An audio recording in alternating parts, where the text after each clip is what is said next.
রঘুনাথগঞ্জে একদিনের বৃষ্টিতে জলমগ্ন সীসাতলা জলবন্দী ৬০টি পরিবার। দক্ষিণবঙ্গ জুড়ে একটানা বর্ষণে ব্যাহত জনজীবন, পাশাপাশি জল ছাড়া হচ্ছে একাধিক জলাধার থেকে। এই পরিস্থিতিতে মুর্শিদাবাদের রঘুনাথগঞ্জ ১ নম্বর ব্লকের দফরপুর গ্রাম পঞ্চায়েতের সীসাতলা গ্রাম একদিনের বৃষ্টিতেই জলের তলায় চলে গেল।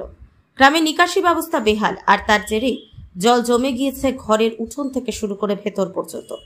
জল কাদায় পা ডোবাতে ডোবাতে ঘরের ভেতর যাতায়াত করতে হচ্ছে গ্রামবাসীদের। প্রায় ৬০টি পরিবার এই পরিস্থিতিতে কার্যত গৃহবন্দী। তবু শিশুদের মধ্যে দেখা যাচ্ছে অন্যরকম ছবি। বাড়ির সামনে জলেই নেমে পড়েছে তারা মাছ ধরতে, অথচ এখনো বর্ষা মৌসুম পুরোপুরি শুরু হয়নি। তার আগেই বানভাসী পরিস্থিতির শিকার দফরপুরের সীসাতলা। গ্রামবাসীদের বক্তব্য, শতাধিক পরিবার বসবাস করে এই গ্রামে। আমরা গতকালকেও গেছিলাম সীসাতলা, সেই কালভেট এবং ড্রেন আমি আমার অঞ্চল সভাপতিকে নিয়ে স্পটে গেছিলাম, সেখানে দেখে এসেছি। ওই এলাকার মানুষকেও আমরা ডেকেছিলাম যে এটা সমাধান করা যায় কি করে। একদিনের বৃষ্টিতে যদি এমন হয় তাহলে আগামী দিনে কি অবস্থা হবে? পঞ্চায়েতকে বহুবার জানিয়েও মেলেনি সুরাহা। ফলে চরম দুর্ভোগে দিন কাটাচ্ছেন সাধারণ মানুষ। এমনকি কিছু বাড়িতে দেখা যাচ্ছে বিষাক্ত সাপের উপদ্রব।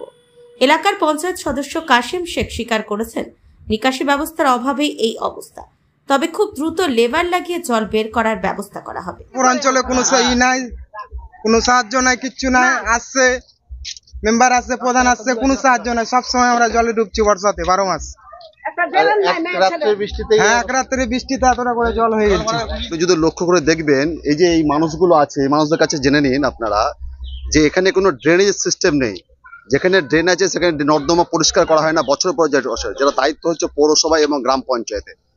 এই তৃণমূলী এখানকার প্রধান বা যারা আছেন দায়িত্বে, তারা প্রত্যেকে হচ্ছে কাটমানি। গোটা পশ্চিমবাংলা যা ঘটছে এই জঙ্গিপুরের ক্ষেত্রে সেটা কিন্তু ব্যতিক্রমে নয়। প্রত্যেকে ঠিকাদার রাজত্ব কায়েম করছে। ভোটের সময় মানুষকে বিভিন্ন প্রলোভন দিয়ে ভোটটা গ্রহণ করে, তারপর তাদের বেঁচে থাকার জন্য ন্যূনতম চাহিদা, তারা কিন্তু কোনো টাকা পয়সা চাইছে না, খাবার দাবার চাইছে না।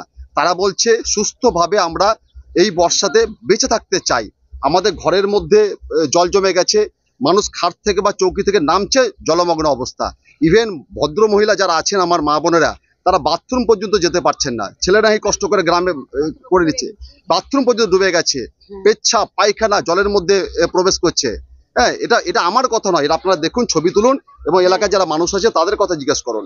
তো আমার বক্তব্য পরিষ্কার হচ্ছে, আপনারা তৃণমূলে যারা আছেন তারা নিজেদের মধ্যে লড়াই ঝামেলা ঝঞ্ঝট যা করা করুন, কিন্তু মানুষের পরিষেবার জন্য আপনারা নির্বাচিত হয়েছেন, মানুষের পরিষেবা দেওয়ার জন্য আপনাদেরকে রাখা হয়েছে।